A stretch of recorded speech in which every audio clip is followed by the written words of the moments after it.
Channel Vihari పిల్ల. So ఈరోజు నేను ఇంకొక కొత్త వ్లాగ్తో మీ ముందుకు వచ్చాను అనమాట. ఈరోజు అయితే నేను మీకు ఈజీగా జస్ట్ మూడు పదార్థాలు అంటే మూడు ఐటమ్స్ యూస్ చేసి ఫిష్ ఫ్రై టేస్టీగా ఎలా చేయాలో నేను మీకు చూపిస్తాను.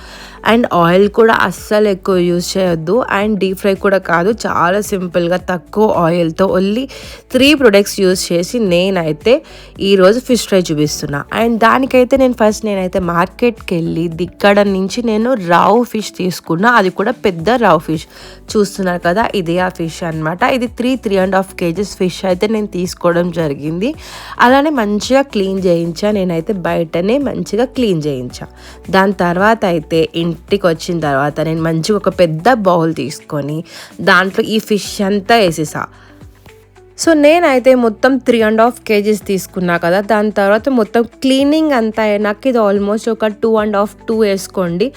అండ్ ఇప్పుడు ఏంటంటే మనం మంచిగా వాష్ చేసుకోవాలి. వాటర్ అయితే మంచిగా వేసి లోపల ఉన్న మనం బ్లడ్ అయినా సరే ఆ వేస్టేజ్ ఏదైతే ఉంటుందో అదంతా మంచిగా తీయాలి. దానికి ఏంటంటే ఫస్ట్ ఏంటంటే మంచిగా వాష్ చేయండి, ఆ వాటర్లో మంచిగా కలపండి, మరీ గట్టిగా కలపొద్దు, మంచిగా కలపండి.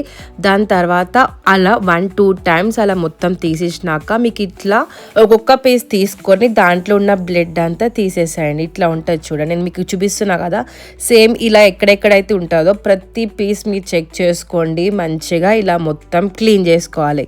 ఎందుకంటే ఇలా కనుక మీరు క్లీన్ చేయకుండా ఏదో 1-2 సార్లు మనం క్లీన్ చేసేలాగైతే చేదైపోతుంది, అలానే టేస్ట్ అయితే చాలా గలీజ్ ఉంటుంది. మీకు ఏంటంటే ఫిష్ ఫ్రై అయినా ఫిష్ కర్రీ అయినా ఫిష్ ఐటమ్స్ మీరు ఏం చేసినా చాలాసార్లు క్లీన్ చేయాల్సి వస్తుంది. ఇలా లోపల ఎలా అయితే బ్లడ్ ఉంటుందో, లోపల ఎంత చెత్త ఉంటుందో అదంతా మీరు రిమూవ్ చేస్తేనే దాని తర్వాత మీరు ఎంత చేస్తే అంత టేస్టీ అవుతుంది. ఇది ఏం చేయకుండా టేస్టీ అయిపోవాలంటే అస్సలు కాదు. దానికి మంచిగా క్లీన్ అయితే చేసుకోండి. ఇది చాలా మెయిన్ ఇంపార్టెంట్ థింగ్ అనమాట ఫస్ట్ అయితే. అండ్ దీని తర్వాత అయితే ఉప్పు, అంటే మీరు మొత్తం క్లీన్ చేసి మంచిగా వాష్ చేసుకున్న తర్వాత గరుగుప్పు వేస్తారు నార్మల్గా. నా దగ్గర అయితే గరుగుప్పు ఇప్పుడు అవైలబుల్ లేదు, అంటే దొడ్డు ఉప్పు నా దగ్గర అవైలబుల్ లేదు కాబట్టి నేను నార్మల్ సాల్ట్ వేస్తున్నా. దీంతో ఏంటంటే మంచిగా కొంచెం ఎక్కువ వేసుకొని ఇలా మంచిగా కలుపుకోండి, పిండొద్దు, మంచిగా సున్నితంగా కొంచెం కలిపి అలా మళ్ళీ వాటర్ వేసి మంచిగా కడిగితే మీ ఫిష్ అనేది మంచిగా క్లీన్ అవుతుంది. ఇలా ఒక్కసారి గరుగుప్పేసి కడిగిన తర్వాత మళ్ళీ ఇంకొకసారి కడుక్కోండి. దాని తర్వాత మంచిగా వాటర్ ఏం లేకుండా ఇలా చిల్లులు ఉన్న గిన్నెలో వేసుకుంటే ఆ వాటర్ ఎక్స్ట్రా వాటర్ ఏదైతే ఉందో అదంతా పోతుంది అనమాట. దాని తర్వాత ఒక 10 minutes మీరు అలా పక్కన పెడితే బెటర్, ఎందుకంటే వాటర్ మొత్తం పోతుంది. నెక్స్ట్ అయితే నేను మీకు ఆల్రెడీ చెప్పా కదా, అల్లం వెల్లుల్లిపాయ పేస్ట్ అలానే ఉప్పు కారం ఈ 3 ఐటమ్స్తో మ్యారినేట్ చేయాలన్నమాట. నేనైతే ఎక్స్ట్రా ఏమి యూస్ చేస్తలేదు. ఫస్ట్ అయితే అల్లం వెల్లుల్లిపాయ పేస్ట్ సరిపడా వేసా, దాని తర్వాత ఉప్పు సరిపడా వేసాను. ఇప్పుడు మీరు కూడా అంటే మీరు కొంతమంది ఉప్పు తక్కువ తింటారు, కొంతమంది ఎక్కువ తింటారు, అలానే కొంతమంది కారం ఎక్కువ తింటారు, కొంతమంది కారం తక్కువ తింటారు. దానికి తగ్గట్టు మీకు తగినంత ఉప్పు కారం అల్లం వెల్లుల్లిపాయ పేస్ట్ వేసుకోవాలి. చెప్పా కదా, చాలా సింపుల్, ఓన్లీ 3 ఇవన్నీ అందరి ఇంట్లో అవైలబుల్ అయితే ఉంటాయి. జస్ట్ చేపల ముక్కలకి ఏంటంటే అల్లం వెల్లుల్లిపాయ ఉప్పు కారం తగినంత వేసుకోవాలి. దాని తర్వాత వాటర్ ఏం లేకుండా చూసుకోండి, మంచిగా కలుపుకోండి, అంటే అన్ని ముక్కలకి మంచిగా పట్టాలన్నమాట. దానికి ఇంకొంచెం టైం తీసుకోండి, నెమ్మదిగా ప్రతి చేప ముక్కకి ఆ అల్లం పేస్ట్ ఆ అల్లం వెల్లుల్లిపాయ ఉప్పు కారం పట్టేలాగా మంచిగా కలుపు. దాని తర్వాత ఒక 1/2 hour ఫ్రీజర్లో పెట్టుకోండి. సో ముక్కలకి ఆ మసాలా అనేది మంచిగా పడుతుంది అనమాట. దాని తర్వాత ఏంటంటే ప్యాన్ పెట్టుకోండి, ఆ ప్యాన్లో లైట్గా ఆయిల్ వేసుకోండి, అంటే ఒక 1 spoon 1.5 spoon మాత్రమే వేయండి. నేను చూపిస్తున్నా కదా ఆల్రెడీ, ఎక్కువ అయితే వేయకండి, అస్సలు ఎక్కువ వేయకండి, ఎందుకంటే మీ హెల్త్కి కూడా అంత మంచిది కాదు. అలానే ఇదేమి డీప్ ఫ్రై కూడా కాదు కాబట్టి చాలా తక్కువ, అంటే మీ ముక్కలకి ఎంతవరకు కావాలో అంతవరకు లైట్గా ఆయిల్ వేసుకోండి.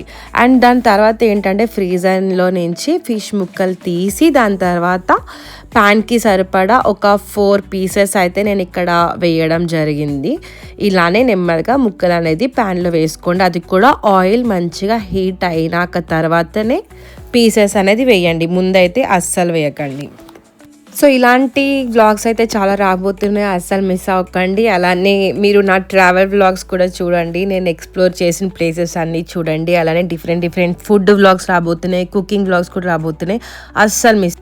అలానే ఫస్ట్ ఒక సైడ్ మొత్తం ఇలా కొంచెం ఫ్రై అయినాక, అంటే ఒక 5 minutes ఒక సైడ్ మొత్తం ఫ్రై అయినాక మీరు ఏం చేయాలంటే దాని తర్వాత ఇంకొక సైడ్ తిప్పాలి. తిప్పి ఏంటంటే అటు సైడ్ కూడా కొంచెం ఫ్రై అయ్యేలా చేయాలన్నమాట. అలా మీరు ఏంటంటే 2 సైడ్లా ఈక్వల్గా ఫ్రై అయ్యేలా చూసుకుంటూ ఉండాలి.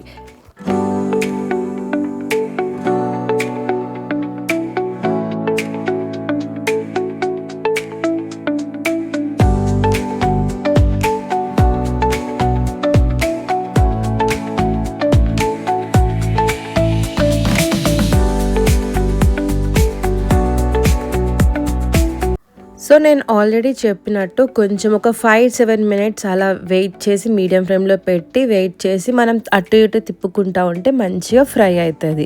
అలానే ఎక్కువ ఆయిల్ అయితే అస్సలు వేయకండి, ఎక్కువ ఆయిల్ వేస్తే మొత్తం ఆయిలీ అని ఉంటుంది, అలానే ఈజీగా మాడే ఛాన్సెస్ అయితే ఉంటుంది. ఈ ఫిష్ ఫ్రై అయితే చాలా టేస్టీ ఉంటుంది. నేను చేసే విధానంలోనే మీరు చేస్తే కనుక చాలా టేస్టీ అవుతుంది. నేనైతే ఈజీగా ఎక్స్ప్లెయిన్ చేసి అనుకుంటున్నా, అలానే ఈ ఫిష్ ఫ్రై అయితే చాలా ఈజీ అని అనుకుంటున్నా. మీరైతే మీ ఇంట్లో పక్కా ట్రై చేసి ఎలా ఉందో నాకైతే కామెంట్ బాక్స్లో చెప్పండి.